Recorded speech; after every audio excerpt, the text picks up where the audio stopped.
I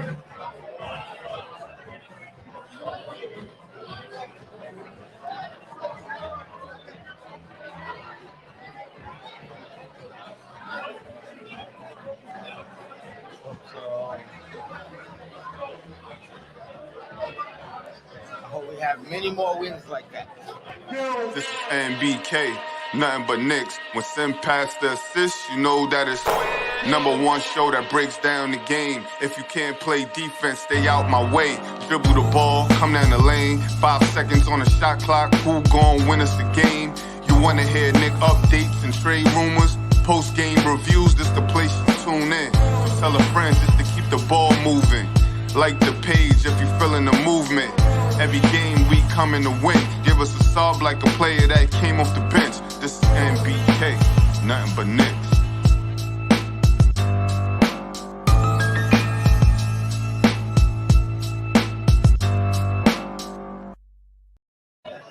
Knicks family, what's poppin'? It's your boy. We are back at Legends. And we're going to do a quick show, ladies and gentlemen, because there's a lot of commotion and things going on. You can probably hear it behind us. But we're going to talk about it and break down this game. I got Ron, we got Tony, and we're going to get with it. Ron, what's going on, man? What you think about the game? Oh, man, the game was incredible. What else could you ask for? Knicks came out from the jump with passion, with energy. They were hustling. The offensive sets and everything they were running seemed to be working good. The starters were looking really good. I can't really say too much about how great they played. It's unbelievable. It was nice. It was kind of a game that was good from the beginning to the end. It was in lulls. Like the Knicks just kept building and building and building. And then when the bench got in there, I mean, forget it. It just took off. And this is when you can see how dangerous the Knicks really are. When, you finally got the starters playing good basketball behind the leadership of Jalen Brunson.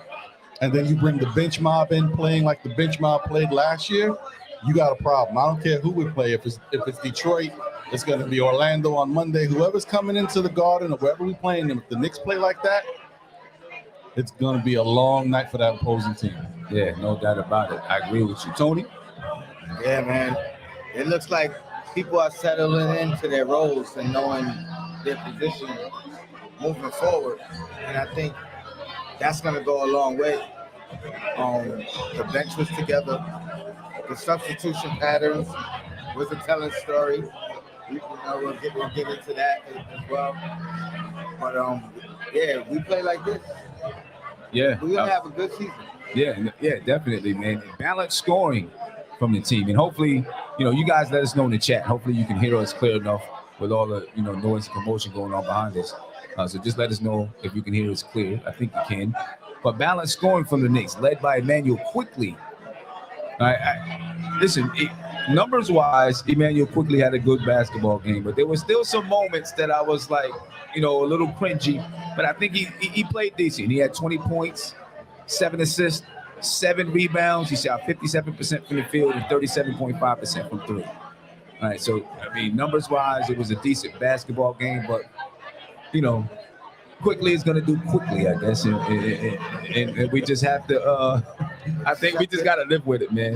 There's going to be people get mad all season long and complain about it, but I think we just got to live with what Emmanuel Quickley does. Tom Thibodeau seems to be living with it, right? Quickley played 27 minutes tonight. RJ had 18 points, 4 assists, 3 rebounds. He seemed to have bounced back a little bit. 53% from the field, 0 for 3 from the three-point line. RJ. Julius Randle, 15 points, 6 rebounds. He shot well from 3, 66%, 2 for 3. He was 41% from the field, though. Mitchell Robinson, 8 points, 5 rebounds. Jalen Brunson, 17 points, 6 assists. He shot well from the field, 50% from the three-point line, 54% from the field.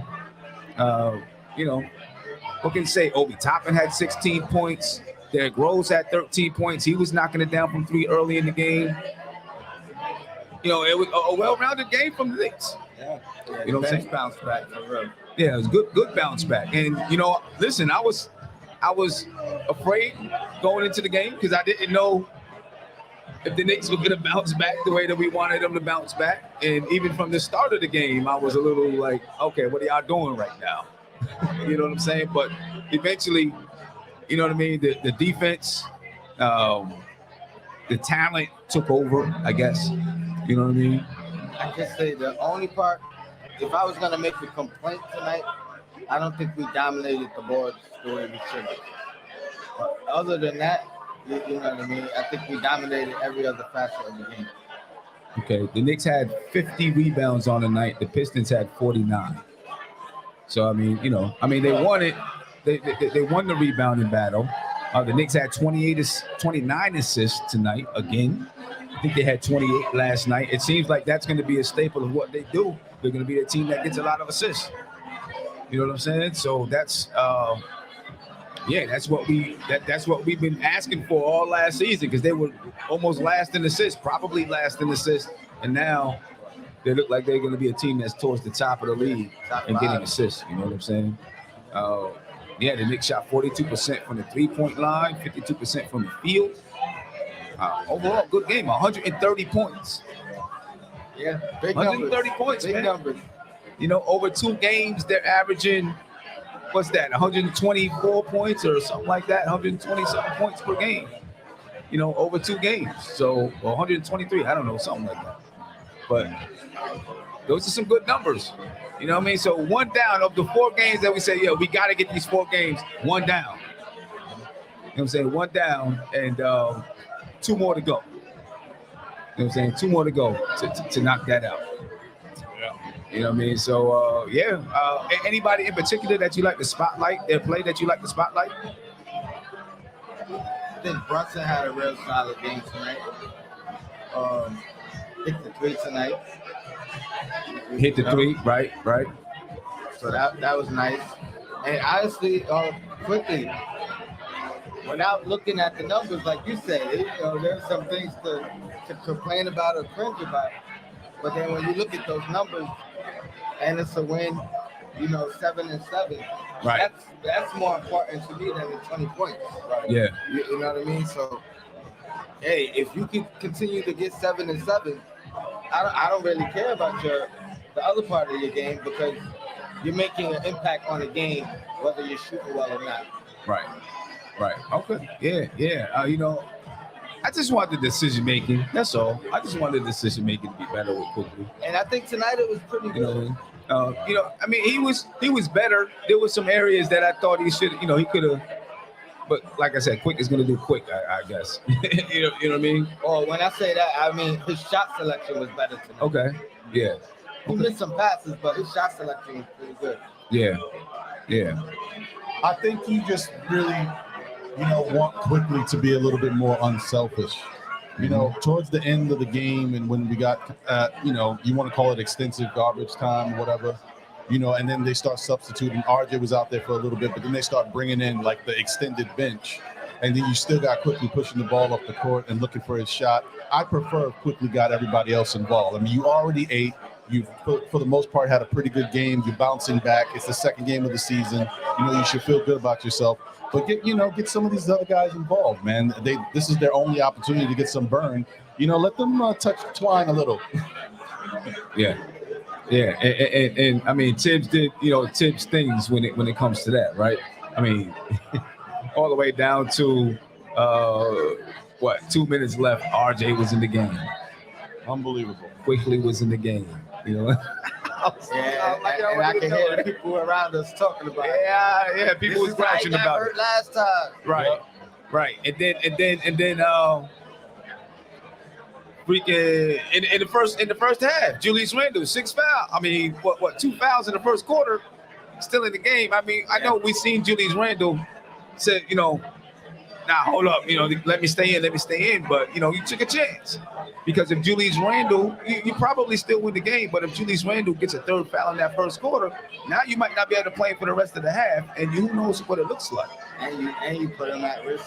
If he gets an early foul in the 3rd quarter, now you got to sit him even longer. Right. You know what I'm saying? So, there's going to be people who are upset and mad at, Tibbs' rotations and things like that. That's without a doubt. You know what I mean?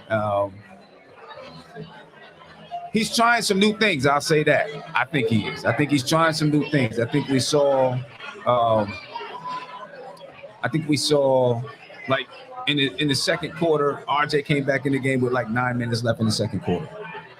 Right. And that right there was kind of, I was like, oh wow. You know what I'm saying? I was like, oh wow, like wow. Why is RJ coming back so early? That was surprising to me that he came back that early. But so I think Tibbs is definitely trying some new things with the rotation and figuring out who can play with who and when and stuff like that. And maybe he figured tonight against a team like Detroit, I can experiment, I can play around with it. Right. See who's doing what. I mean, not really with new players, but just with the lineups that he already had. Yeah. I think he definitely took some liberties tonight, but it's only because of the way they were playing Detroit and also the matchups. Because if the Knicks were going up against a different team with a more impactful power forward, I think you got to take Julius out of that game.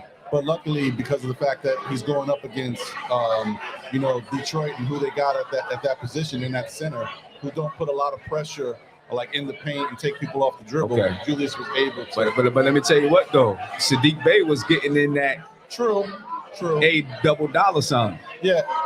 But Sadiq was Julius guarding Sadiq? Yeah. He was, yeah. And Julius was guarding Sadiq, man, and Sadiq Bey hit him for 30 tonight. And then so it looks like, because I did see when Julius there were certain points where 26, my fault. I'm sorry, 26, 7 rebounds for Sadiq Bey. There was points where Julius was giving it. I mean, he was trying to play defense, but he was doing a little Olay, trying not to pick up a foul. Yeah. But I guess he had a good job tonight, and he did a good job of staying out of foul trouble. But it's against a good team, that would be a bigger problem. Right. Because I was worried about Bogdanovich.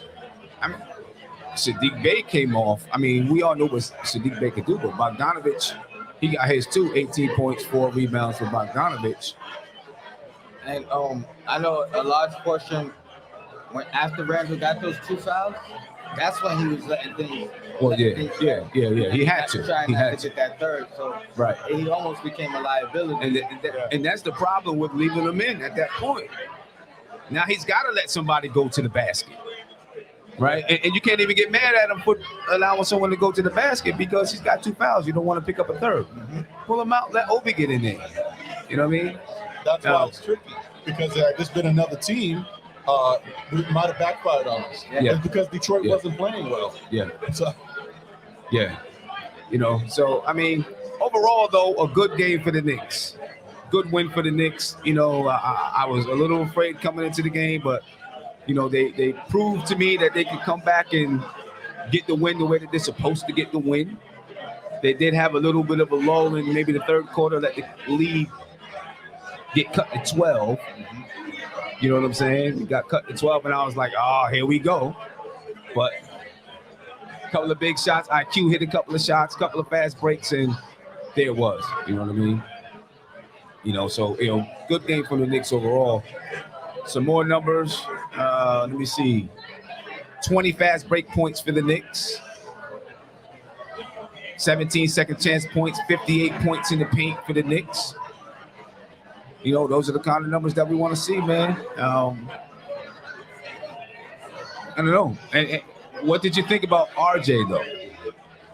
It still didn't feel like a smooth game for me. I think he was solid.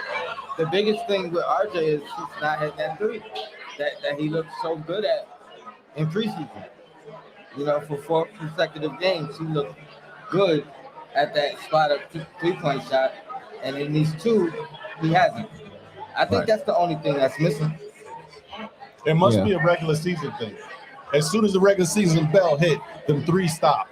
I don't know what it is. He really only attempted, RJ Barrett really only attempted 2 threes tonight. Looking at the shot chart, one of them looks like it was on the line. Right, so maybe they're not counting that as a 3.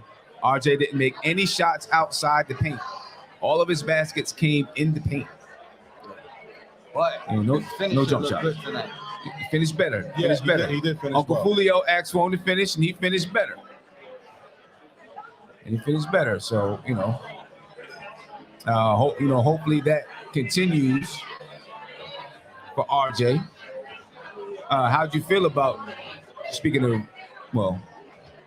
how'd you feel about Julius Randle and his game? Just his game. We know he got in a little bit of foul trouble, but just his game overall. He was solid again. Yeah. And he hit the three tonight. So that's a nice bounce back for him, because that was the only thing missing in the previous game. Right. Well, even in the previous game, he was 33%. So, which means right now his average is maybe somewhere around 38, maybe 40% right now. Let's see if he can maintain it. Don't shoot any more threes. Keep your 40% average. Now you can say I shot 40% for 2 seasons. That's true. In the league. You know what I'm saying? I think he definitely looked good. I personally, as long as Julius, because look, I'm rocking with Julius all year. I want Julius to succeed either way, whether or not he's on this team long term or not. Yeah. For the time that he's with these Knicks, and if he buys in, because he looks like he's buying in. This honestly, if anybody says anything really negative about Julius up until this point, you just don't like Julius, because he's been doing the right things. He's had a solid attitude. He's been playing really good basketball, and he hasn't been selfish out there. So right. There's nothing more you could ask from Julius Randle. So I just want him to keep it going. And as good as he plays, as you can see, the Knicks seem to be galvanized by it. He keeps them in the games. And he looks happy.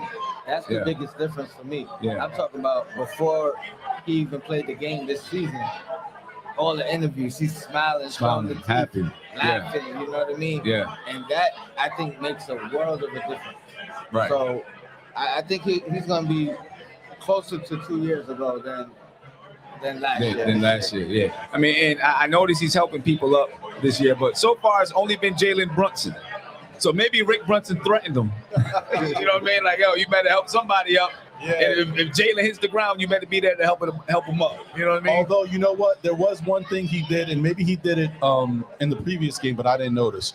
There was one point, I don't know if it was the first quarter or the second quarter, maybe it was the second quarter, where I did see him call the team together. Like, them college timeout huddles. Yeah. I did see Julius lead the charge for that. So that's a good sign.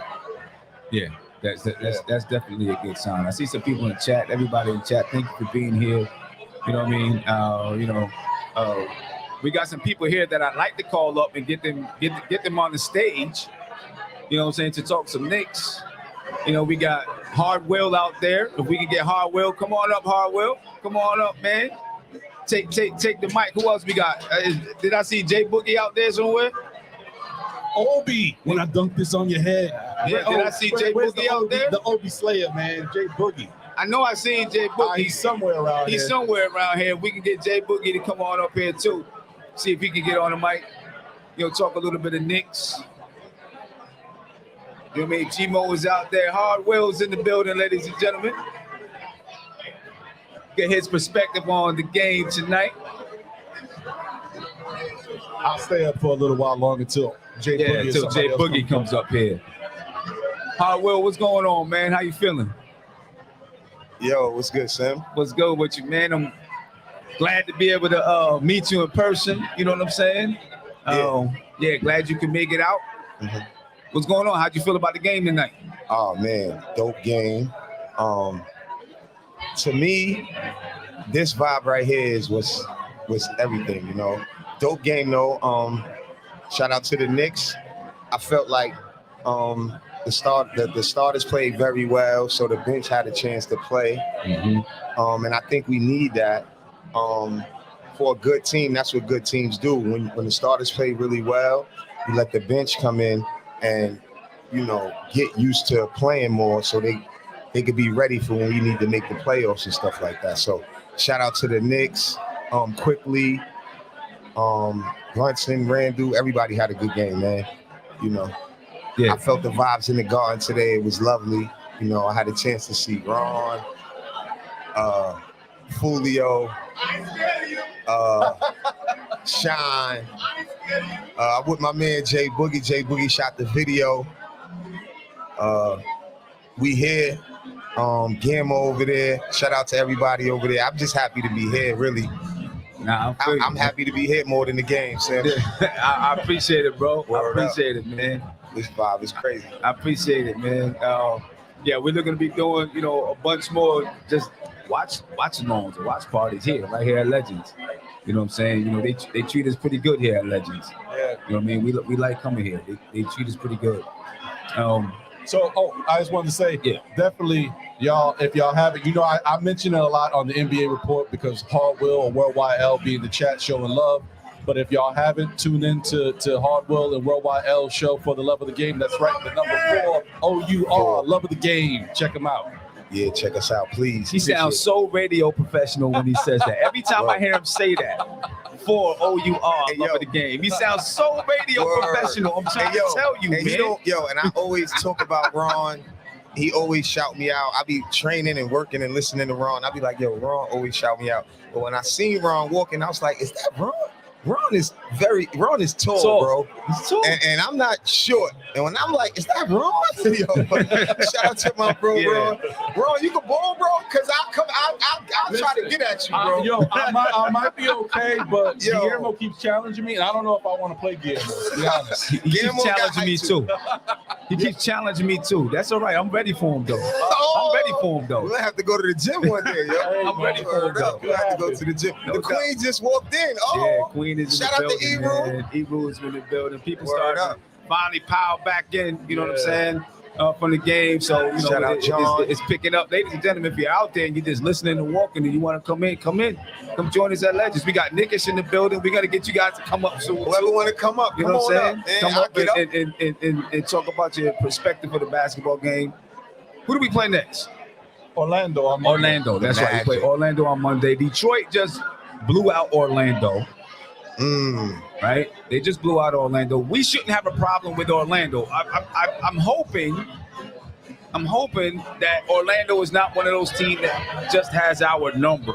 Well, Sim, you know how this works, right? Because automatically people think, well, okay, Orlando blew out Detroit. Right? No, Detroit blew out Orlando. And then we blew out Detroit, so automatically we got to beat we should spank Orlando, right? It don't work that way, though. You know what I'm saying? It don't work that way. You know what I think? I said this earlier, like, we got to beat the teams that we supposed to beat. Right.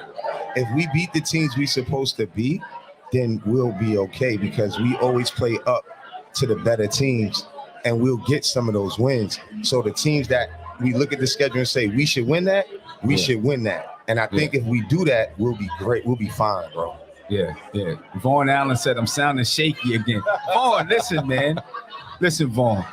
There's been a lot of years of basketball where we've seen the Knicks not live up to expectations. So, I guess I am shaky. I just want them to win. You know what I mean? And a lot of this season is looking to see if they can correct where they went wrong last year. Right? The Knicks were 20-21 on the road last year. But they had a worst record at home. Right. So that's another thing that they have to correct. At home. So you were good enough to win on the road, but not good enough, maybe not mentally strong enough to win at home. You know what I'm saying? If the Knicks just corrected that, the last season looks different. Right. That says a lot too, Sam. Yeah, exactly. So just a lot of what I'm looking at is to try to see, does Jalen Brunson, does his toughness and mental toughness, basketball IQ, does it help to change those games? Right. So that we win at home, so that we beat the teams that we're supposed to beat.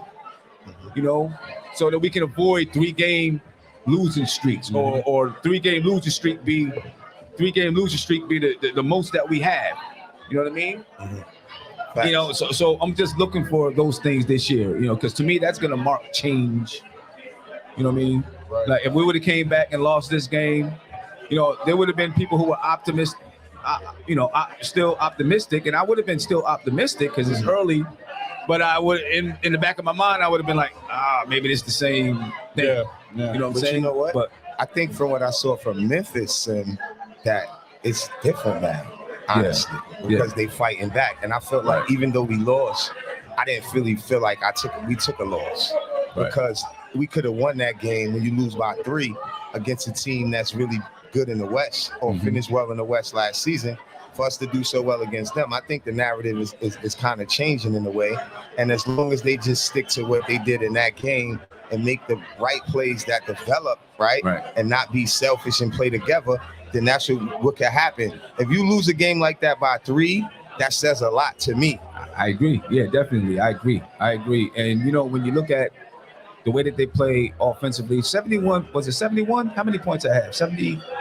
Oh, that 72. Was a record they points said at too. half. On the Tron, it said, since a long time we didn't score that much at half. Yeah, 72 points at half and ended up with 130 points.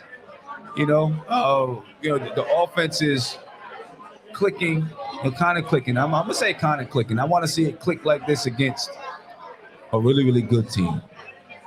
You know what I mean? Which is obviously not going to be easy. And your offense may always look a little bit worse against a really, really good team. You know, as long as they continue to have the same principles when they play those teams. Right. You know what I mean? And so far, it looks like they're all dedicated to having those principles. You know, play fast, don't hold the ball too long. Yep. You know what I mean? If you don't have a shot, move it on to the next person or the next part of the set or whatever it is. You know, just keep it going. And if you're going to take a shot, make a decisive one. And sometimes you're going to take a bad shot, even when it's a decisive shot. May not be a good shot, but I would rather you make the decision to take that shot than to be indecisive. And now you're stalling the offense. Yeah. You know what I'm saying? And so far, I think they've done that. Even if they're going to take a bad shot, they just took it and didn't think about it. But what I think I also like, though, is when guys are taking bad shots, if they don't get fouled and complain to the ref, they're hustling back to try to make a play on the other side. You know, okay, I took a bad shot or whatever it is. Let me hustle back and try to get a play in. As long as they keep doing those things, man, they'll definitely be okay. Yeah. You know what I really like, and I would have to go do a little deep dive in it to find out a little bit more about, you know, statistically whether I'm right or not. But I think more often than not, I'm correct in the fact that if you look at this, you know, just the players, what they scored tonight. Randle had 15, Barrett had 18, Toppin had 16, which is great when Toppin gives you anything. Rose had 13. That's also a plus. And then you got Quickly with 20. And I would say that in this Knicks team, these are usually the common denominators, the guys who would score some points for us, right? But if you look at last year, one, we didn't have Rose, so that's points missing. Right. But the other thing is, if you look at the starting point guard position from early in the year, and also that 2 guard position, so we're talking Kemba and Fournier, and then whoever else got mixed around in there. A lot of times, we didn't get a lot of point production from those 2 spots in many games. And in tonight's game, even though Evan Fournier only gave us 8, Jalen Brunson gave us 17. You know, put that 17 and 8 together, that's good production from those 2 spots along with what else we got. And those are also big keys to victory because this gives us a lot of points to be able to outscore the rest of the team. You need points from every position on the court, especially from your starters. Yeah, I agree. Yeah. And he had 0 turnovers too, Brunson. Let me tell you something. If you That's guys key. look, once again, guys out there in Nick family land, NBK fam land, Brunson was 6 of 11, 2 of 4 from 3, 2 rebounds, 6 assists, 0 turnovers. 0 turnovers and 17 points. He is the epitome. Look up in the dictionary to solid, efficient.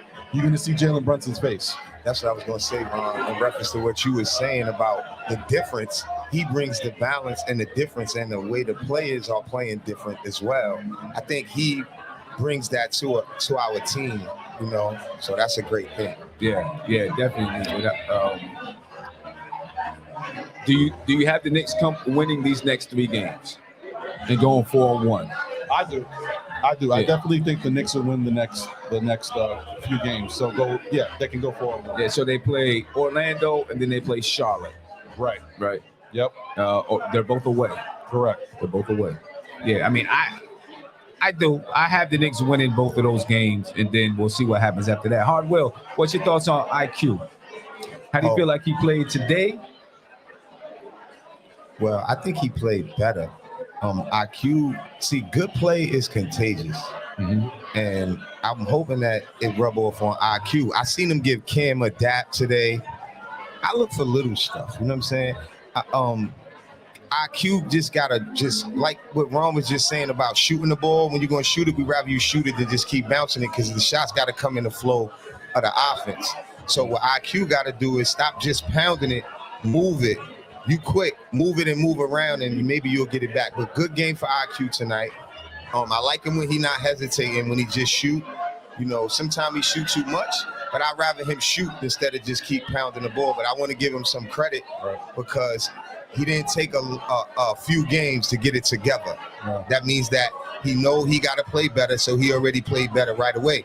In the NBA, you got to be able to, tighten your belt next night and get it together. We may lose some, we gonna win some, and that's just players. That's how you got to have that approach. So IQ, if you're listening, great game, and just always stay ready. That's all you could do, bro. Yeah. I want to see IQ.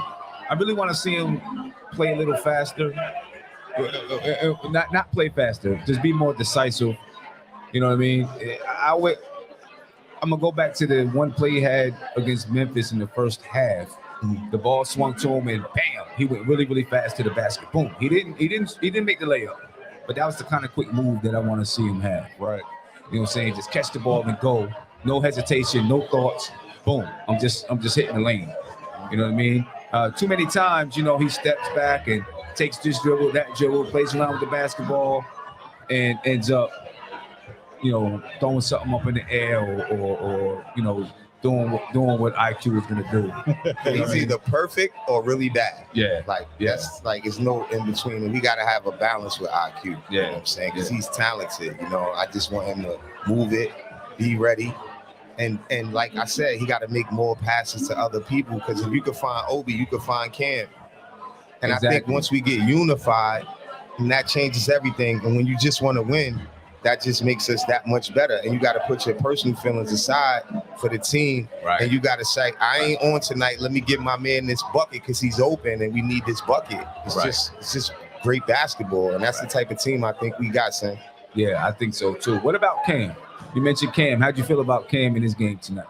I know there were a lot of people hoping that he was going to not have 22 again, but have a repeat performance and play, maybe 12, 13, 14 points. He didn't shoot as well tonight. What did Cam have tonight? He was 3 of 8. He was 0 of 2 from the 3-point line. He finished with 6 points and 4 rebounds. Okay. So your thoughts on Cam in his game tonight? Well, I'm just going to say real quick that I like the fact that Cam is trying to be more aggressive. Yeah. So that's good. And tonight, when you're not able to kind of see the box score, and I'm not gonna lie, there was certain points where I had to get up, I went to the restroom or whatever it is. So there might have been certain moments where I didn't know what Cam had done out there. But what I was watching, it seemed like he was taking a good amount of shots. And really, he only took 8 shots. So he wasn't overly crazy with it, but he was aggressive enough that you like to see that. You want to see Cam get good opportunities at the basket because, he's probably, if not the best, he's one of the best finishers on the team. The guy can finish with both hands, and he anticipates the contact, so he finishes, through that. So I just want him to continue to keep doing what he was doing. Don't get discouraged by not shooting well in tonight's game. The team won convincingly. Everybody looked like they were having fun out there. He looked like he was in good spirits. Just keep that energy, and in the next game, try to be equally as aggressive. Yeah, that's all you can do. Yeah, I like Cam's performance tonight, even though he didn't make all his shots. I still feel like he still was riding a wave from the other night when he played well. I listened to his press when he talked about what he did at the last game, and he said he basically did it for himself. And when you hear a player say something like that, he just want to, prove that he still can play. And I think on this team, he's going to prove he could play. Now he's getting an opportunity. I don't think today is going to really bother Cam, especially when the team wins. It's just a good morale for the team. So he's still, riding that wave from last game that he hit big shots in.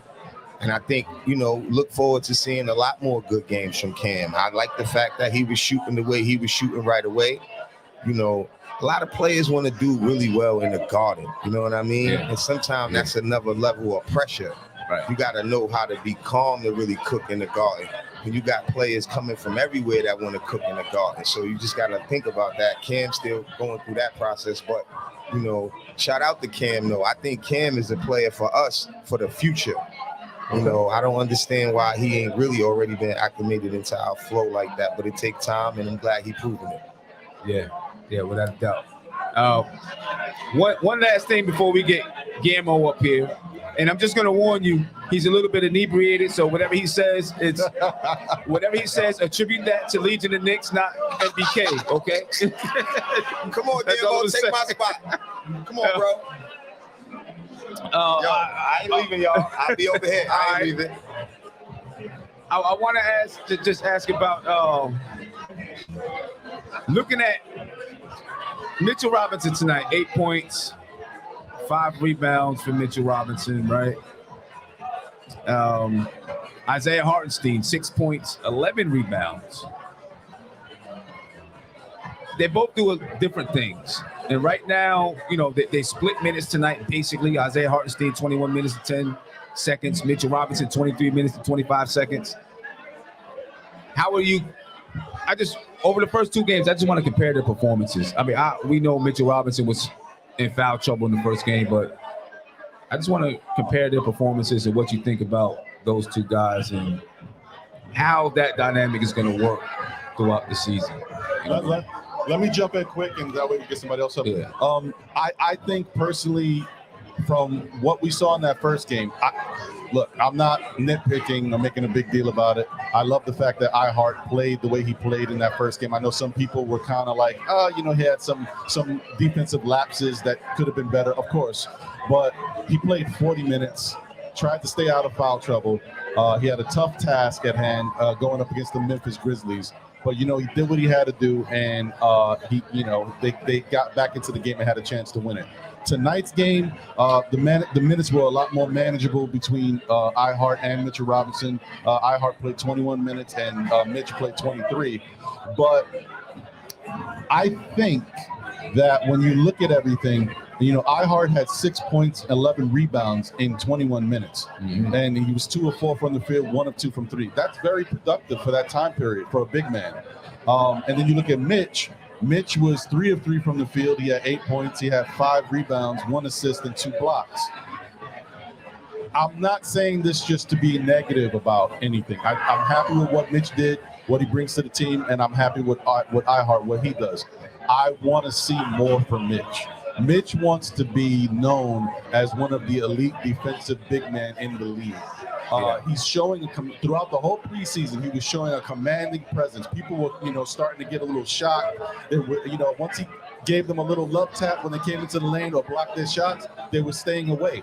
Now that we're in the regular season, obviously, they got to do what they got to do. You're going to have to show them again that they need to fear you coming in the paint. And I think Mitch is kind of, in the first game, he couldn't really show it because he was in foul trouble. And in this game against Detroit, I think he should have been a little bit more dominant, to be honest. Sadiq Bey going in the paint and other guys getting in there. Now, maybe Mitch might have been not in the game at certain points, but when he was in there, I really want Mitch to take control.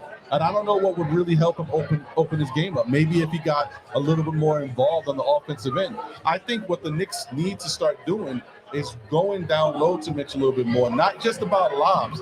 Get him the ball. He's taller than other guys. See if he can turn around, post him up, do a little jump hook or something, or get him to the point where he's so close to the basket, he can attempt the shot. It helps his confidence. It gets him in the game. Right. I mean, you seen it tonight, right? He was able to get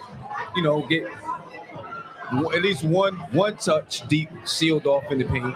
And I think there was another time they were looking towards it, but maybe a foul was called or something like that. So maybe we'll start to see more of that from Mitch.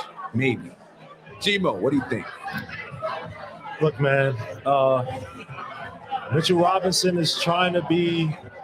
He hears the footsteps, man. You saw that one move where I think he caught a rebound, or I think it was a rebound, and he put the ball back on the ground. And Sim, once you catch the rebound, you never bring the ball back down. Right, you don't want to bring it back down. You put the ball, you keep it high at the very least, and you just put it right back up. And I feel he's pressing a little bit. The first game, even though Isaiah Hartenstein got killed by Ja Morant because Ja Morant come off the screen from whoever, from Brandon Clark, Xavier Tillman, and then throw the little float up. RJ Barrett was getting killed that game as well too, so I'm not gonna absolve him. Yes, Isaiah Hartenstein got killed, but Isaiah Hartenstein, that passing from that pinch, from that foul line, Mitchell Robinson cannot do that. And so Mitchell Robinson's his best asset is defense.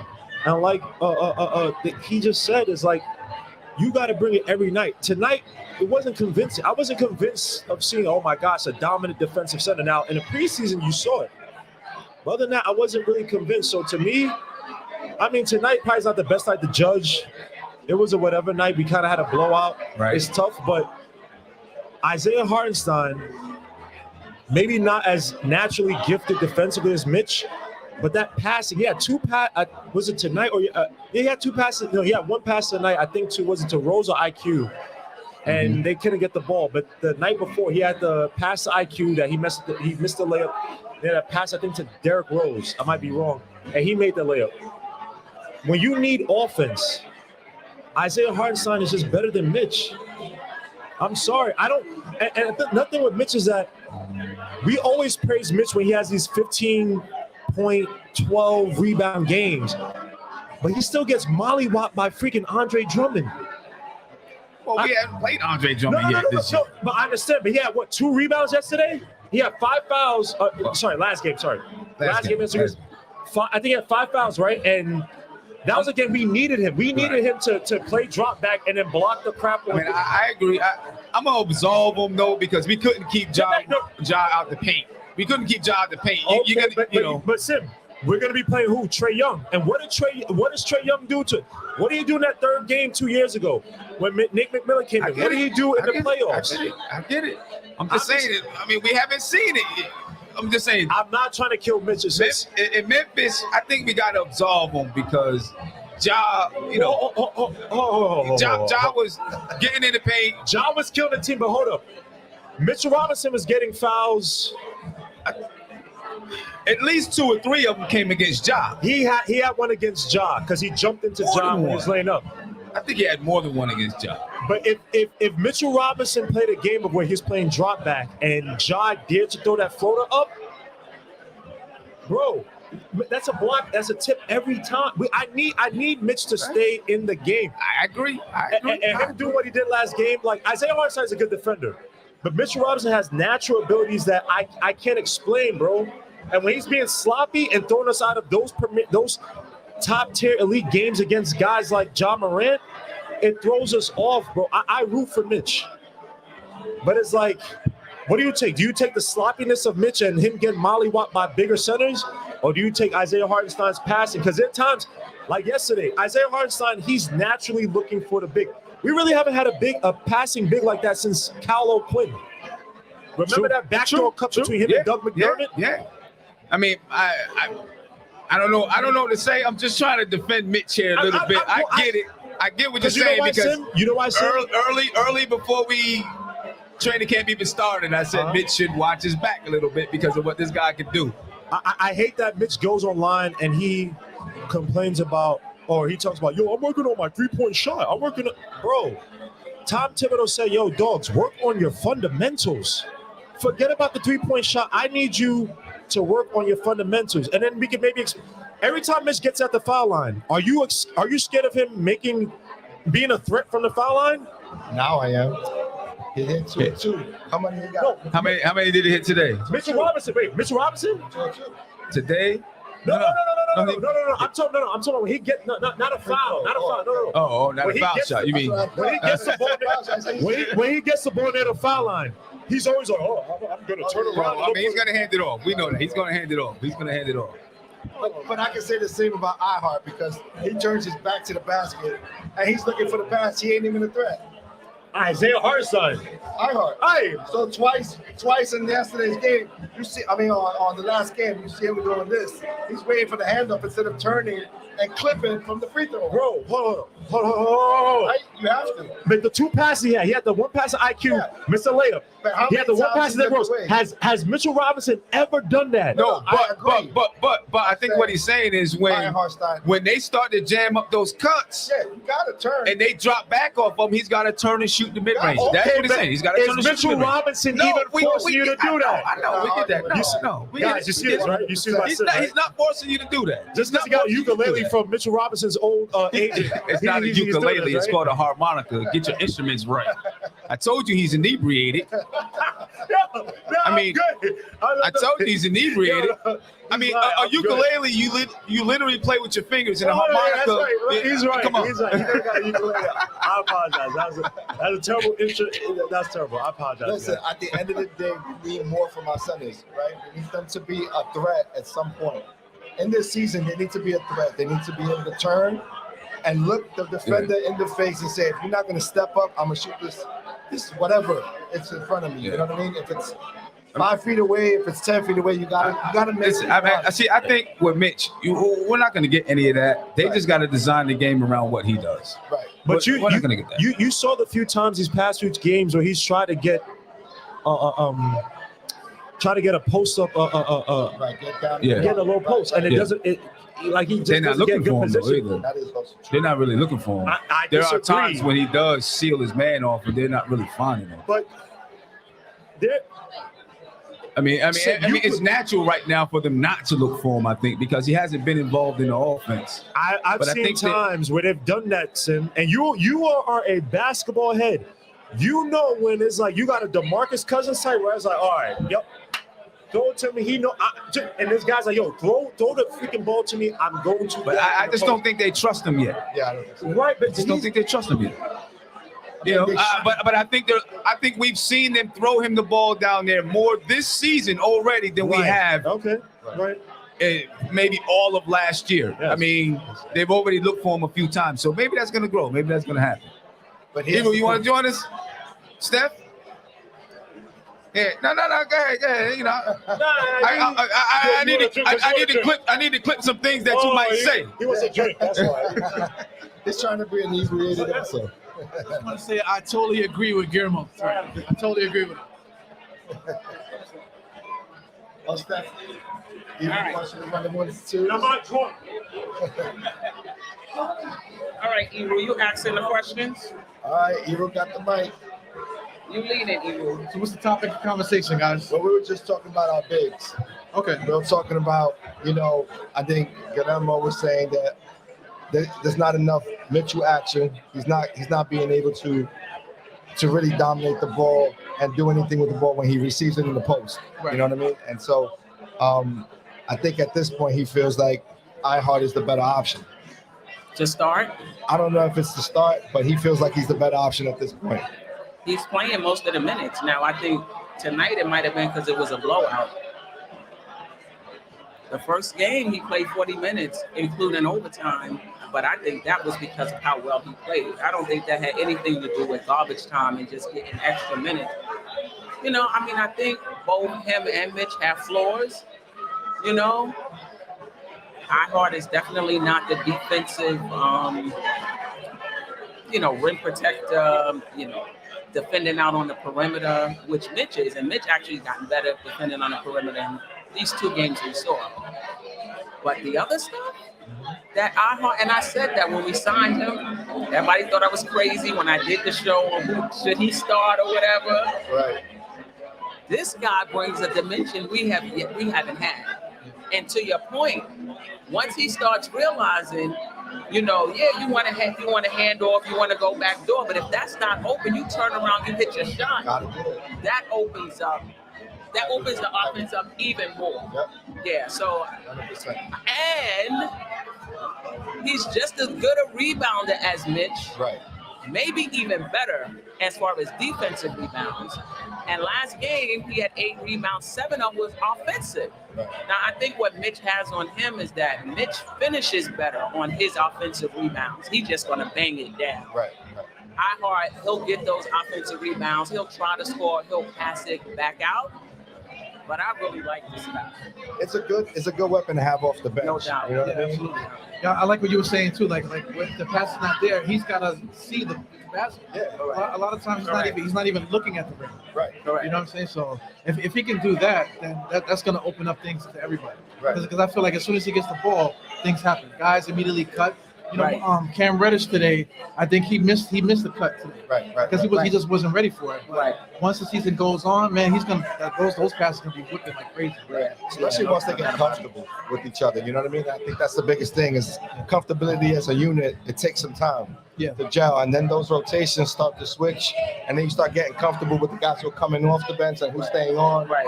Once Right. they get that gelling, I think we're in for a really good season. No doubt about I mean, it. I still haven't switched my prediction. My prediction is still at 42. 42? Yeah, Yeah, I I had still 42 think to we're- 45. Yeah, I'm a little hesitant right now. I said 48, man. Oh, Really? yeah, go for it. Wow. I always take it to the next level because I think like if everything goes the right way, we can win the championship, man. I always think that way. Because listen, Boston in the beginning of the season, until RJ came along, Right. you know, they were going to dismantle that team. Right. You know, and then when RJ hit that game winner, they snapped and they started winning. So the Knicks can get themselves together. Maybe they put a package together to get a missing piece, and they could be in the finals too. But that's different, though. Yeah. You said get a missing piece. Right. Prior to that, I thought you was talking about this team as presently You gotta put constructed. it into the air, man. You gotta put the energy out. Put it in the atmosphere. Yeah, right? man. Freaking land. Yeah, you gotta manifest these wins, I man. hear that.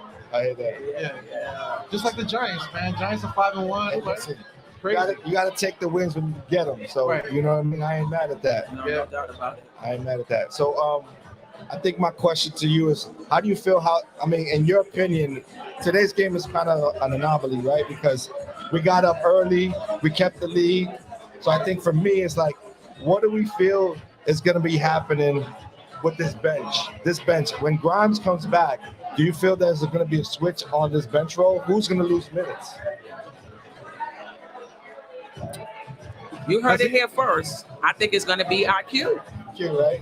I thought it was going to be, I thought Cam was the odd guy out. I mean, Cam didn't play well tonight either. So, if Cam plays well, I think IQ is going to lose minutes. If Cam plays well, he's going to be in the rotation, you know? But today wasn't one of them days. I think this was another game he really needed to ball out and kind of solidify, like, the last game wasn't a fluke. This is what I do, So we'll see. We got another one, I believe is, Monday. But if he continues to play well, I think IQ was the odd person out. Right, And IQ played okay today. Yeah, I mean, he had garbage. He had all the fourth quarter minutes, right? So he was chucking up those threes. Yeah. But it's tough too because a lot of people want to see Jericho Sims and they want to see Grimes play too, So especially the last game when Mitch was in trouble, I feel like we should have put Grimes a little earlier. Maybe throw. You mean Sims? Sims, Jericho Sims and Grimes. Not Grimes, Deuce McBride. Yeah, because even IQ was playing bad. So if you would have put Deuce McBride in there, maybe it would have gave us a spark. But if you're talking about those two guys and now you're adding Grimes to the mix too, so now we have a big problem, but it's a good problem. And then, I don't think it's a problem. I don't think Sims and McBride is going to play. I think they situational. I think if somebody's injured in garbage time, I don't see them getting steady minutes. It's a 10-man rotation. Yeah, and if that plays into my narrative, then we can put a piece together, a package together to get that missing piece, so we can win the championship. I'm jumping on. We're gonna have a new crew coming up right now. Yo, Josh, Evergreen, come on up. Yep. Yo, shout out to Nickish. Nickish is here. You know what I'm saying? Just gotta shout them out because they're here. And Rafael Diaz is here too.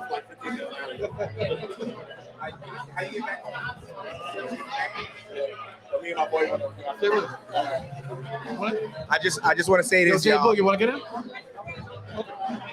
All right. So first and foremost, that I got a bone to pick.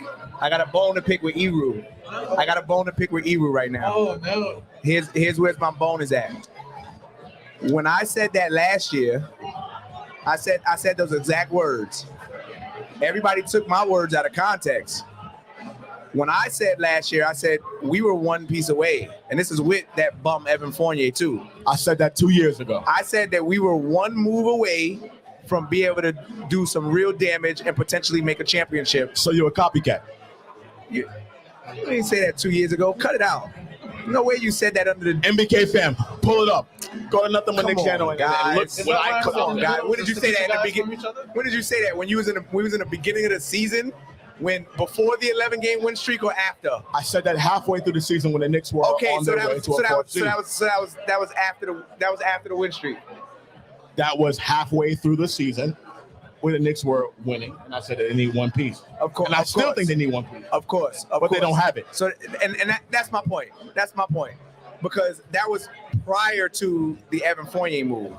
So, ladies and gentlemen, MBK family, listen to Army people. Army people always make you something, believe something. Yeah, You know what I'm saying? you're in the Navy, man, so that you can't talk either because all you hear is boop, boop, boop, in the All right. submarines. You know what I'm saying? all right. So understand, no matter what I say, Josh is going to go against it anyway. So Absolutely. it is what it is. But my point is, when I said that last season, everybody looked at me like I was a jerk, like I was an idiot.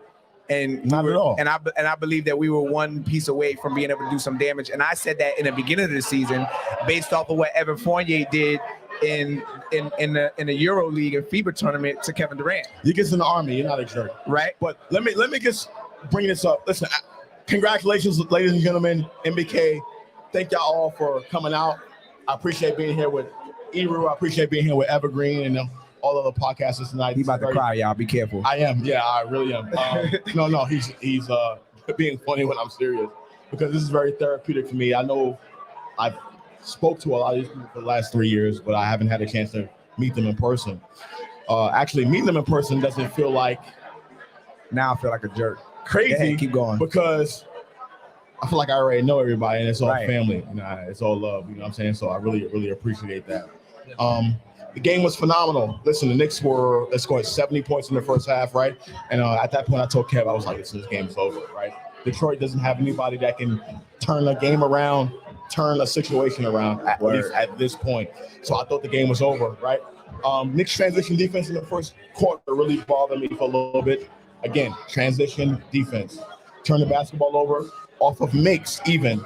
Transition defense is going to be a problem for the Knicks. So, I mean, didn't start off that well, but obviously they finished the game great.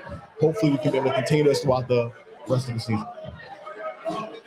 I think with the amount of backcourt, or excuse me, with the amount of front court leadership that Isaiah Hartenstein is really portraying, you know, that vocal leader, and you know, I was talking to Guillermo, and you know, I was talking to a few other people today. The presence that he has on the floor at the center position, with being able to see the whole floor and kind of orchestrate where everybody is supposed to be at, where everybody should be at on the floor defensively, is something that we're missing. You know, we know silly Mitchell Robinson, as much as I like his ability and what he has, what he can actually physically do on the floor, he's not a defensive floor general like most centers should be, based off of positioning alone and being able to see the floor. But Isaiah Hartenstein's ability to just sit there and orchestrate and scream and tell people where they need to be. I want y'all to start really paying attention to that man outside of what he actually does on the floor, with stretching the floor and being that extra guy on a you know, at the top of the key to catch a pass and to make something new. You know, that one thing that Mitchell Robinson, what we were expecting from Mitchell Robinson to be able to do, which is let it fly when they leave him wide the hell open. Isaiah Hartenstein becomes that new threat, and his ability to pass on the offensive end is what's really going to shape how this bench is going to be able to move forward. And I truly believe at this point in time that we have second, maybe third strongest bench in the Eastern Conference, maybe fourth strongest bench in the league right now. And when you really start to analyze just like the compare and contrast between what the starting lineup has the ability to do versus what the bench has the ability to do, it's really a determination as to what we're going to do at the small forward position. If we're going to run Cam Reddish at the starting position, or if we're going to continue to run Evan Fournier. Evergreen, this is why I disagree with you. Of course. Because last season, the reason why the bench did so well was because of their performance, right? Was because the starters did so bad, right? Yeah, no you look point at the minutes distribution between the bench, like the starters. I mean, the starters were terrible from a production standpoint, right? So the bench had to come in and take over for that, right? Quentin Grimes played more minutes than Evan Fournier in the fourth quarter. Agreed. Emmanuel Quickly, who was their number one bench player, played the most minutes in the fourth quarter than anybody else on the team. Agreed. Right. So because the bench was because the starters were so poor, bench came in and had to deliver that. I feel like this season, particularly, not because of a lack of talent thing or lack of depth, I think that the starters on this season, collectively as a unit, are very good, and that the bench doesn't need to put in the same amount of production because the starters are so good. Yeah, so but the only thing that makes the starters look so good right now is the fact that we got a damn point guard. We didn't have a point guard last year. We had a small forward playing. So point you agree guard. with me? No, the premise that you have is flawed because it's not the same exact starting starting five that we had from last year to this year. We were talking about the bench. You said the bench is going to be one of the best starting benches in the league. So that's what I'm talking about. Right. So I'm not talking about last season. I'm talking about the bench versus the starters. Yeah. Do you think the bench is going to be one of the best benches in the NBA this season? So as long as Derrick Rose stays healthy, absolutely. Yeah. No. Absolutely. Let me ask you guys this. No. What about the toughness coming off the bench? Because I mean, we're talking about point guards, we're talking about perimeter stuff. So my thing, I think the glaring thing for me, the Achilles heel for the Knicks is just the toughness coming off the bench. Because we're talking about iHeart. Outside of iHeart, I feel like we have nobody else, at least from the power forward position. Don't tell me. Tell him. Oh yeah, tell him, boy. Look at that. Look that way. I'm telling all of you out there watching the YouTube channel, but we just lack a physicality on the inside, in my opinion.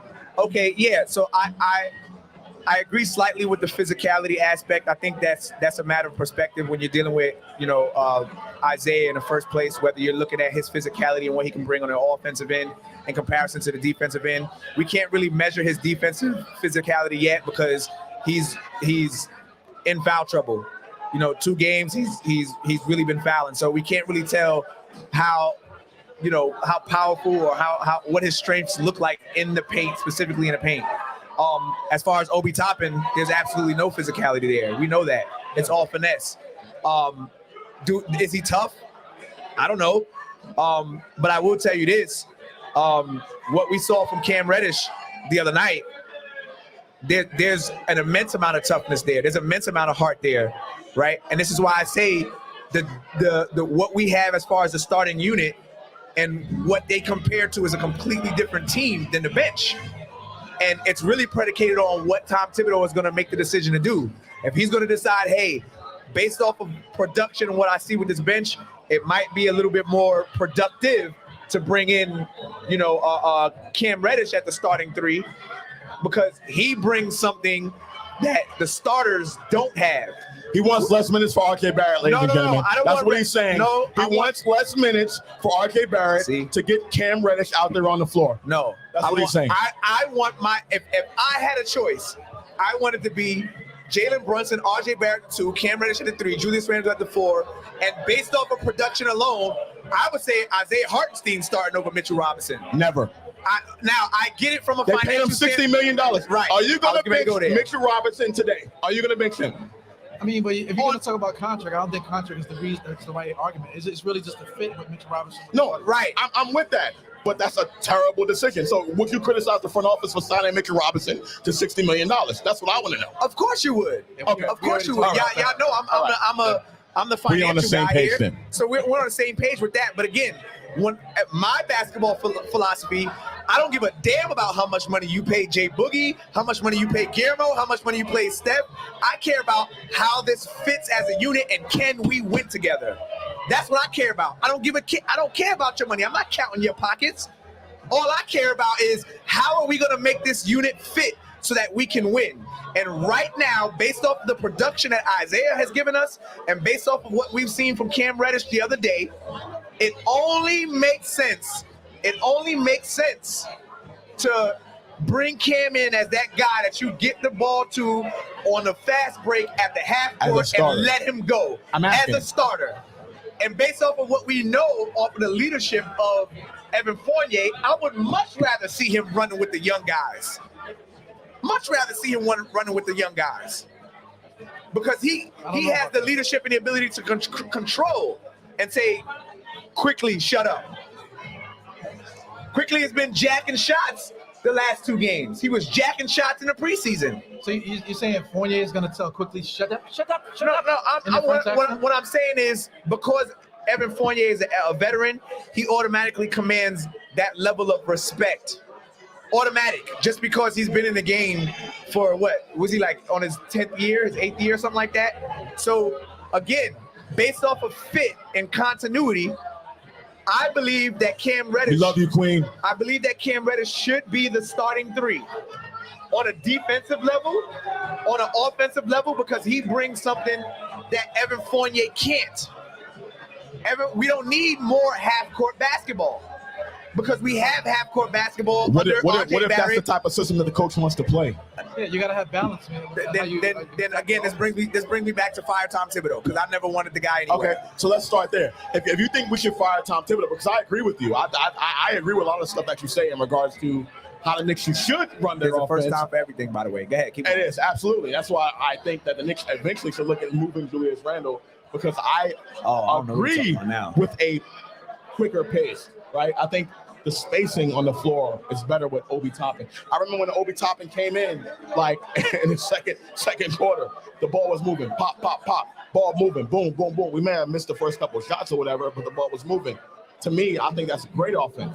The Knicks' offense in the last 3 years have been piss poor. 27th, 29th, 30th, right? Pace, 29th, 30th. Sure. That's statistically, right? And I'm watching them on the floor play, right? So to me, I agree with you in that aspect. But if the coach doesn't want to run that, what are you trying to do? So you want to fire the coach, and then you want to bring in somebody to do that? If that's what you want to do, say that. Did we win tonight? Yeah, we won tonight. Listen, I get it, but at certain points we were up by 30. Did we really win though? Yes, we literally won. Nah, we lost, dog. But like, does it matter at this point? Like, well, I mean, we played against. If you're talking about basketball, you gotta get a good 5 together. So I think our starting lineup, if you're gonna talk about Julius Randle and this, I think our starting lineup works well. But if you're talking about taking certain guys out, now you're changing the total outlook of the team. Now you're talking about changing. Nobody was complaining about the outlook with the team in the fourth quarter a couple days ago. True. Nobody. Everybody was like, "This is what we should be running with." Look at what. I get it. Yes, we did lose. I agree, but the philosophy of game that was happening in that fourth quarter was something to be revered. Everybody was looking at that fourth quarter like, God damn, look at what we're doing. And when we have this one person who went, what did he go, 3 for 19? That's the worst performance that he's had in his career. And RJ Barrett. Right. 2 layups. Or maybe 1 layup in at the line, and we're not talking about this anymore. We're not having this conversation about us losing this game and us having a bad basketball philosophy. But it's 82 games, bro. So the first game is they had their little hiccups or whatever. But you got to have like a body of work in order to see what works with the team. Because I mean, Fournier, the last game he had 14 points. Was it 4 rebounds, 3 assists, whatever? In this game he didn't really do the same thing. You want to talk about quickly didn't score at all, but in this game he was a star. Sure. So you kind of gotta get a group of games together to really see what works with the team. So how many games would you say that is needed for us to make a determination as to say, hey, 10. Okay, so you say 10 games. 10. Because the front office is looking at it at a 10-game standpoint. Okay, so in 10 games, I should be able to come back to both Igru and Uncle Julio and say, hey, what does your starting 5 look like and what does your bench look like? And you should be able to name me 10 players, maybe 9, depending on if you want to give consideration to how. The reason why you do it that way is because that's the reason why how the front office works, right? Sure. If you look at any other front office in basketball, you look at any other team, right? They judge their coaches and their personnel based off a 10-game time span, right? Because numbers matter. Denver. Any other team in the NBA. The Knicks did this a few years ago with Fizdale, and everyone criticized them for the way they did it. The way they did it, but at the 10-game mark, that's exactly what happened, right? 10-game time span, right? The general managers in the front office have to go to the owner, and they have to present status of the team. Agree. right? The Knicks organization doesn't have to come into us as fans because they don't care about us, right? They only care about themselves and making themselves look good. So they have to go to James Doe and they have to say, oh, James or Jimmy D, the team is doing this well. This is what we have to present to you on a 10-game time span, because 10 is a very even number, right? And then after 10 goes 20, and after 20 goes 30, and after 30 that's how numbers goes work. 42. Yes. Or 41, because that's the halfway point through the season. And then there's the All-Star break, because the All-Star break this season is after 50 games. That's how it works. And as fans, we should be thinking the same way. Continue. Well, I'm looking at this as a matter of, again, my basketball philosophy is not the same as a corporate company that receives money from fans and them showing up. Clearly. So my basketball philosophy is based off of what can we do right now to make wins right now, not 10-game evaluations and then figure it out. And my basketball philosophy is based off of balance. What we need from this starting unit and how can we balance assets and their skill set to make the bench be able to play in the same type of capacity as the starting five. And I feel that if you have Obi Toppin and Cam Reddish on the bench at the same time, you're looking at two fast break guys. They both bring you the exact same thing, with one of them that can shoot a little bit better and dribble a little bit better than the other, well, a lot better than the other one. But they both have the same skill set. Hey, let me ask you a question. Tom Thibodeau, the last 10 years he's been coaching in the NBA, how many times has his team been in top 10 in pace? It's not about. I get you. He's the head coach of the team. It's not about. Why do you expect the Knicks to play at a faster pace when you have a head coach that's slow? You guys are crazy. They're slow. Tom Thibodeau is a slow coach. There's only one time in the last 10 years with the Timberwolves where he was top 10. Tom Thibodeau is a slow coach. Half court. They don't shoot the ball in the first 15 seconds of the shot clock. They don't. We scored 130 That's who he points. is. Did we score I don't care about the preseason. It's a joke. I'm not believing in that. It's a joke. It's the second game of the season. It's a what? Preseason. It's the second game. The Knicks scored 120 points last preseason. How much points did they score last season? Bro, why are we talking about preseason right now? This is game 2 of the regular season. I'm talking about you want the Knicks to score more points. You want them to move faster. Tom Thibodeau is not that kind of coach. He's lit. He's a half-court coach. That's who he is. Agreed. Don't get fooled by all of that stuff. But I mean, if we pull up the stats now, I'm quite sure that we probably beat them in fast break points tonight. You probably beat them in rebound, and we probably beat them in a bunch of things tonight. Okay, Ero, let me ask you a question. Real calm. Right. Do you think the Knicks are going to equate that same number that you are holding your hat on right now? Right. You think the Knicks are going to do that for the whole season? Well, listen, this guy here is talking about blowing the team up after the 2 games of the season, and he thinks that like if he makes these two changes, that you're not going to make any more changes. That's not who the hell Tom Thibodeau is. That's what I'm trying to say. Blowing it. What are you talking about? You're blowing the team you're up. talking about blowing up the whole starting lineup for your preference because of things that you see. Then what's going to happen if the Knicks go on a 3-game losing streak or something like that? You're just going to like how do you combat that? Because you got to have a body of work to play with. Sure. Hyperbole, America. Hyperbole. That's what it's called. I can't even spell hyperbole. I'm not even gonna try to spell it either because I've had a few drinks. Listen, I'm sober. My point behind all of this is and again, I'm not an NBA coach, so I'm not gonna sit here and cap like I am. But my basketball philosophy is nowhere near the same as Tom Thibodeau's. Right? We got that. He's 2-time coach of the year. We got that. What's your salary requirements? My salary requirements? Yeah. So maybe we can get you the job. Hey, listen, you can give me if I still gotta live in South Jersey. If I still gotta live in South Jersey, you give me 100K. I'm good. The point is, listen, the Knicks scored 120 points in the preseason, right? They were one of the fastest teams in the preseason. During the regular season, they're not going to be that same team. So you look at the Knicks during they just dropped 130, bro. What are you talking about? Okay, so you think they're going to do that through the whole season? No, what I'm saying is, I know you know. You said I know you don't think that way because I don't think that way either, right? And it'd be ridiculous for you to think that way. The Knicks are a slow team. They're going to play slow. They're going to win based off of defense. That's how they're going to win. The Knicks are not going to score a lot of points because traditionally, I don't care who Tom Thibodeau has on his team. I'm glad you said that. They're going to win based off of defense. Score. They're going to win based off of defense, you just said, yes? Yes. Okay. Who's the better defender, Evan Fournier or Cam Reddish? So you look at the individual. Because The individual? because I can throw this at you, right? Luka Doncic and Jalen Brunson. Jalen Brunson being small. Luka Doncic is one of the worst defenders in the NBA. Dallas was one of the best defensive teams in the NBA last season with no center. Bro, I'm talking about the New York Knicks, man. It's orange and blue, not sky blue and dark blue. So I'm throwing numbers at you. So let's talk about that. Because see, you throwing out hyperbole and you throwing about rhetoric and you don't know what you're talking about. I'm talking about, can the Knicks be able to defend? Yes, they can. They can defend. That's how they're going to win games. But not going to score points. Sure. Okay. So now the Knicks are going to defend. Got you. Would you prefer Evan Fournier in the starting lineup as a better defensive team, or would you prefer Cam Reddish as a better defensive team? Who are you taking? Defense is on the line. You say, I need a guy to play defense at the 3. Who are you picking between those two guys? I'm picking the person that's won me games.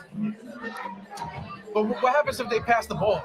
You know, you're playing defense against one guy. Now what happens if he didn't say the offense? ball? He said defense. I'm picking the person that's won me games. Evan Fournier has won me more games than Cam Reddish. I'm talking about defense too, because Has Evan Fournier won me more games than Cam Reddish? Say again? Has Evan Fournier won me more games than Cam Reddish? Well, obviously he's been on the team longer. Yeah. So you can't make that argument, right? But he didn't win you games off of defense. Has he? Has he not? He's played decent team defense again.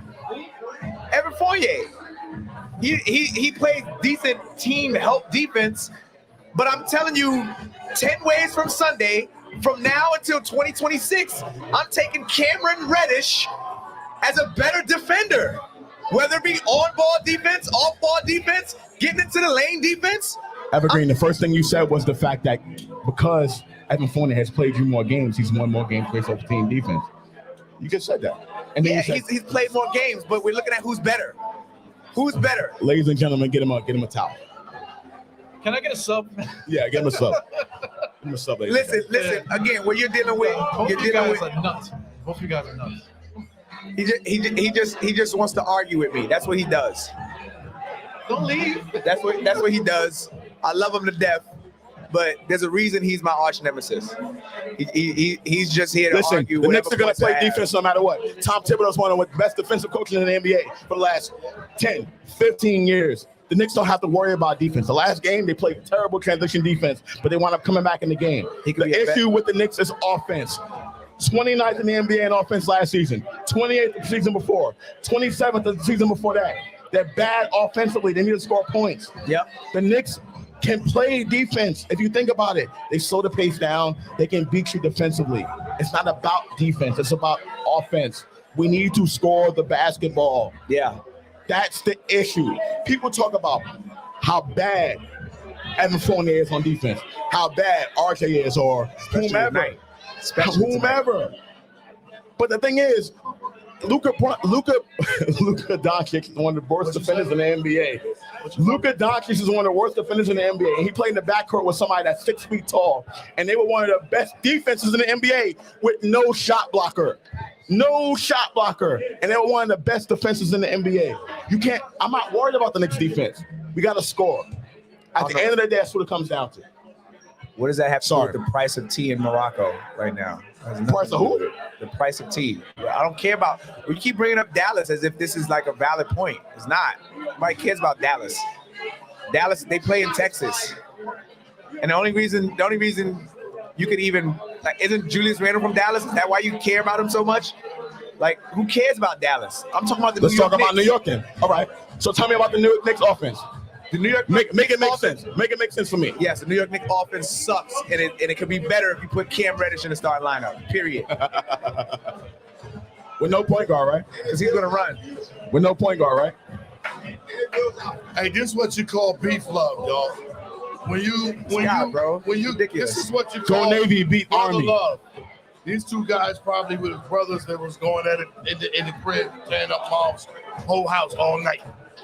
I've been arguing with this dude for 3 years about nothing, and he, no matter how many times I've tried to explain to him, he's arguing about nothing. He keeps trying to make it about something, and it's not about nothing. Yeah, I don't gotta make it about nothing because I can look at the stats. I can bring up numbers. You can't bring up numbers. Bring up one number right now. Prove your point. Bring up one number right now. I dare you. I double dog dare you. Go ahead. Bring it up. Bring up one number. Go ahead. Has on the table. Has some of this been a long time coming? I've been waiting to get at one another like this for a long time. Bro, I'm trying to tell you. I wouldn't have no business up here. Hold on. I wouldn't have no business up here. I don't want to hear that. Go ahead, Jay Boogie. The floor is yours, man. He's the middleman. Let me see it one-on-one. Go ahead, Jay Boogie. The floor is yours, big dog. Thank you. Peace and love, Jay Boogie. Peace and love. Hey, Jay man. Boogie's in the building, man. Go ahead. That's right. Salute. 3 capital S's. Y'all know what time it is. Yes. But before I say anything else, I'm going to tell you straight up. And the greatest words of Run DMC, we had a whole bunch of superstars on this here stage tonight. But I want y'all to know one thing. This is Sim's house. So all that beef, I don't need to beef. It's nothing but love right here. You know what I'm saying? I ain't even come watch the game at all. I did not see the whole game. I went around just seeing all the superstars that I love and appreciate who I follow. I can't believe I seen so many of y'all brothers have been able to touch and hug and gap and all that. All that window screen stuff, that went out the window today. You know what I'm saying? Being able to hang out with you, I see Evergreen. Forever. Peace. You know what I'm saying? I see Uncle Fulio. You know what I'm saying? I seen Hard Will. I seen the Lizzie. I seen Ralph. I seen Die Hard in the building. You know what I'm saying? I seen Tony Crow. I seen the First Lady. I seen so many people. There's so many of y'all in the chat. I wish y'all was here sharing this moment with us because none of us can have this possible if none of y'all in the chat is watching, doing anything that we doing. So everything we do it for the love of the game, but we do it for the love and appreciation for everybody that's watching the game. I'm not going to talk about the basketball game. I don't care nothing about the basketball game. I know we won, but more importantly to me, I came to see some brothers and some sisters that I know I was dying to meet, couldn't wait to meet, couldn't wait to see them. You know what I'm saying? All that right there, I don't even worry about that, man. I don't worry about that thing. You know what I'm saying? I need this love right here, man. I need this. I ain't come to argue with none of y'all. I come to get love from y'all, man. I appreciate y'all because without y'all, there's no me. I'm a big fan of a lot of people here. I love the scenery, what's going on. You know what I'm saying? You know me and Sim. Hey, you know me and Sim saw one another early during the day. We crossed paths. And that was saying to me, like, yeah, we get ready to see a lot of love out here. You know what I'm saying? I seen Legion, that's my guy right there, man. They call him the closer. That's my guy right there, you know what I'm saying? That's my guy. All these are my brothers and my sisters, you know what I'm saying? The First Lady, she don't win off. She went I guess she went to Clearjet and went, you know what I'm saying, to the Essence where she was going, you know what I'm saying, chill for the night. But man, I don't care nothing about the basketball game. I'm just here having a groovy time, rocking with the NBK. And Ron from Still Knicks and John, they was here too. There's a whole lot of people, you know what I'm saying? It's more of them downstairs. They mingling, everybody party, having a good time. It's a celebration. It's a celebration. Even though we 500, we 1-1. We got that brand new Brunson jersey. That's 11, but that brings that we 1-1. We 500. We got something to be happy about, you know what I'm saying? Celebrate a good time being together, man. That's what it's all about, man. And I hope everybody that's in the chat, y'all continue on being healthy and safe. Continue on being the best you. Continue on loving yourself. Continue on saying, waking up and thanking the great one above you for your life that you got today. Don't nothing else matter. Nothing else matter but you and be the best you, man. That's all I'm here to rock with. I ain't gonna take up too much time. I just want to tell everybody, Jay Boogie loves everybody. Salute, 3 capital S's. Yes, sir. They call him the closer. Ralph, what's good, Ralph? Nothing much, brother. Nothing much, man. Just enjoying the moment. I'm happy to be here. Pleasure to meet you in person. You know what I'm saying? Man, I never had more fun than being around Knicks fans, bro. Like, that's the life for me, bro. Like, it's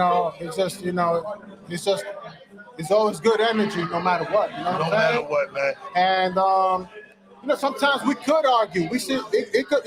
Sometimes we don't like to lose. We tired of losing. But that's why it's good to have you around.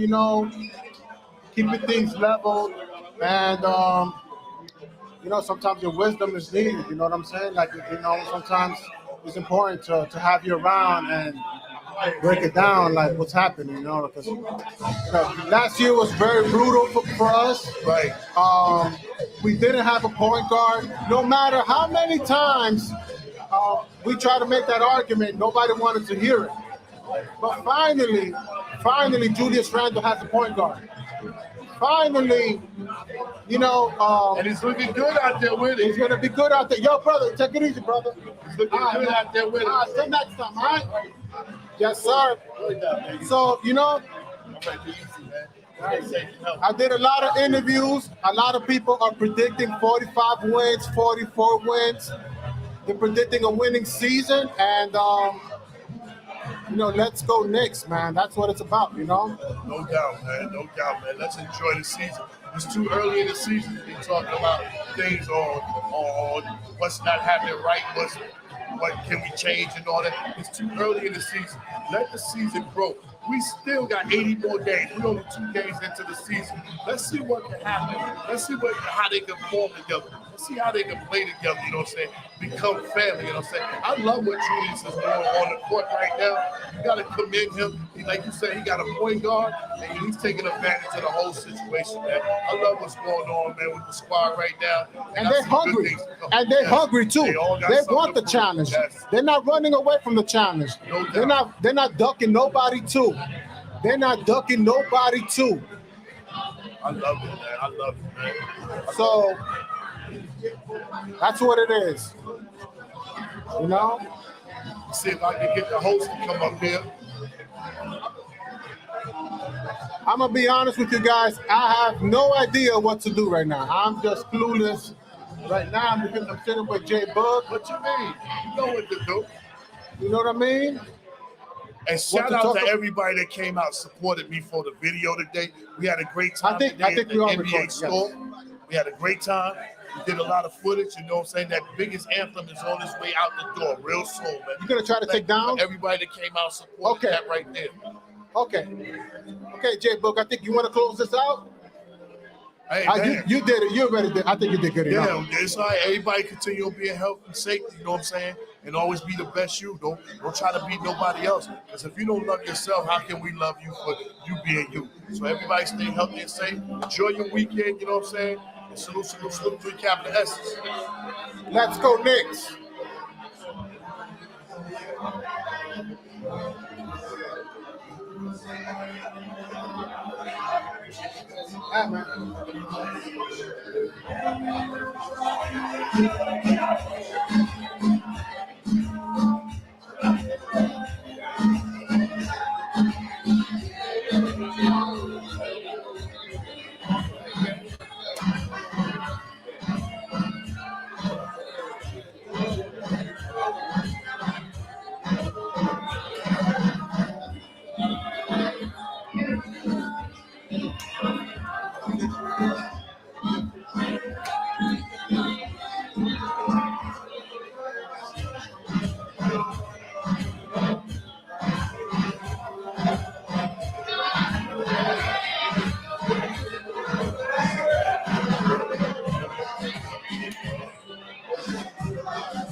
Can you email me your phone number, right? So that I can get it on my laptop, and I have it, and then I can, and then email me the phone number, so that way I can get in the phone. All right.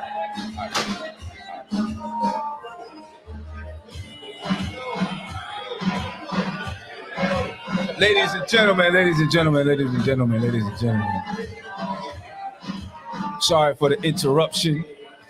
You know what I'm saying? It's still long. It's still long. Sorry for the interruption, but we are about to get up out of here anyway, ladies and gentlemen. You know what I'm saying? I see people in the chat, they saying some whatever stuff. You know what I mean? We still got 200 people on here, but ladies and gentlemen, it's been a great night. It's been a great night. You know, Knicks fans, Knicks content creators, you know, all over the place. But, you know, so next time you got to make sure you come out and join us. We're going to be doing some watch-alongs right here at Legends. You know what I'm saying? Sometime maybe tonight or tomorrow we'll be setting up the schedule. So make sure you come and join us. You know what I mean? And you know, it's free event. You know what I'm saying? Free event. Come and join us and have a good time with us.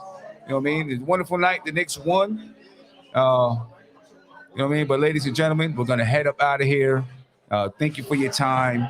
And yeah, I guess I'll probably see you.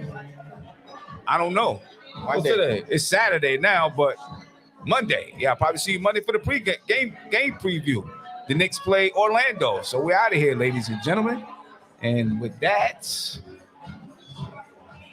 see if I can get my whatever up here. Here we go. With that, ladies and gentlemen, we're out.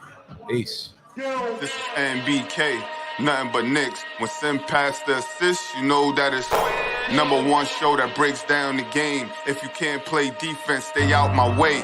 Dribble the ball, come down the lane. 5 seconds on the shot clock, who gon' win us the game? You wanna hear Nick updates and trade rumors? Post-game reviews, this the place you tune in. So tell a friend just to keep the ball moving.